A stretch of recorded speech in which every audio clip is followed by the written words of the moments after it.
Today we're putting our frogs together. So last week is when you cut your eyes and the tongue and the legs out. So we've already done that.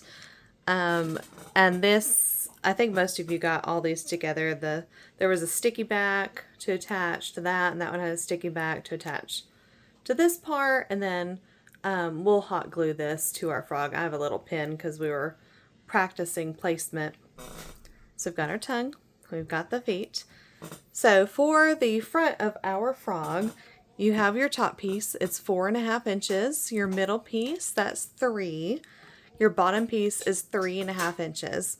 So the first thing you're going to do you remember how we find our center point so we don't have to measure? So we're just going to fold this in half and kind of put a little crease right here. So that's going to be our center point. And we're going to take our tongue, we're going to put it right there. Now make sure that you're doing this on the bigger piece, otherwise you're going to have a misplaced tongue and you're going to have to seam rip it out. And so just make sure it's right the first time. We're going to put this on top, and we are going to sew with our 1/4 inch seam allowance from all the way down here. We don't have to backstitch because we're going to be cutting this a little bit. So when this is done, it'll come down and look like that. And we're not going to worry about the tongue right now. It's placing the wrong way, but don't worry about that right now. And then we're going to take this piece, put it right here, sew corner to corner, and that'll open up. Okay. Just like a cooking show, I have one that's already done.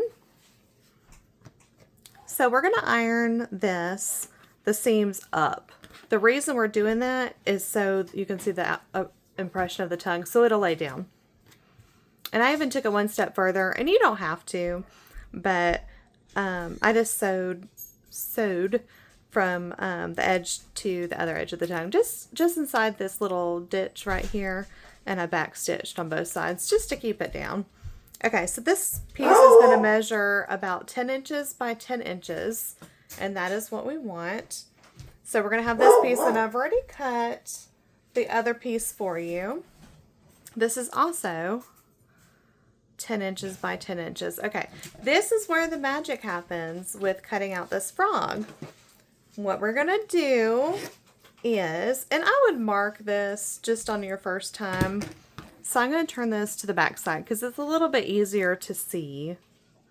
We're going to go 2 inches in on the top, and we're just going to do a little mark.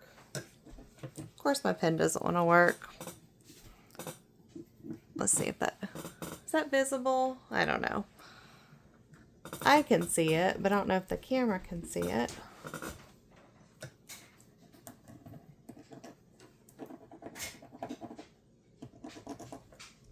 I love how that doesn't work right when I'm trying to record. Let me get out some of my other pens.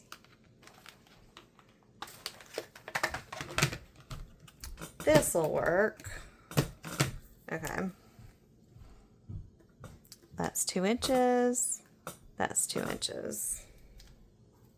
And what we're going to do, we've never done anything like this before, but today we are. Okay, we're going to cut, and I'm going to turn this around, it'll just be a little bit easier. So the measurement of this bottom is going to be 6 inches. That's the bottom of our frog here. Right here, 6 inches. We're going to cut from that mark to the corner. Now you can mark this if you want to, and I'll go ahead and draw it so you can kind of see what we're cutting. Where's the good marker?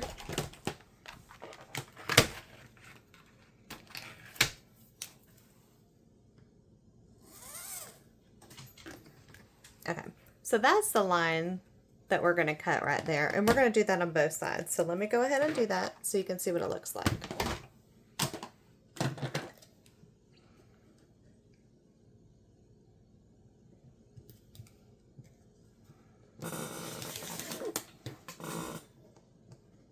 And I know I cut weird. Do as I say, not as I do, right? It's because my wrists hurt. Okay, we want to center that up. And these don't have to be perfect because we're going to have a little bit of wiggle room down here at the bottom depending on if you want to use this more for a phone or for an iPad. You can adjust the little divot in the middle and also the amount of padding we put. Okay, so we have done that. And the reason I did that one first is because that was kind of a practice run for our next one. We're going to do the very same thing for our frog front. So we have 10 inches. And I'm not going to mark this one because we already know what to do. We're going to measure in 2 inches on this side and go to the corner. Just, if you're not going to mark it, double check because you would hate to cut this and it'd be wrong and have to do this all over again. So we've got one side out. We're going to do the other side. Always check that we've got that there. Okay, come in 2 inches.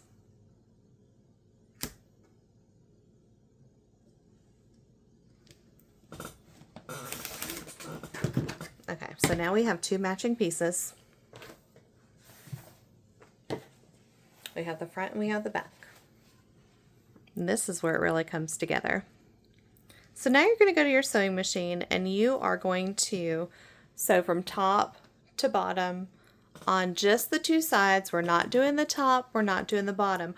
On the sides, make sure that you back stitch because we're going to be moving this around. It's going to be really frustrating if those little threads come out. So I'm going to pause, I'm going to go sew that and I'll be right back. So this is what it'll look like when your 2 sides are sewn.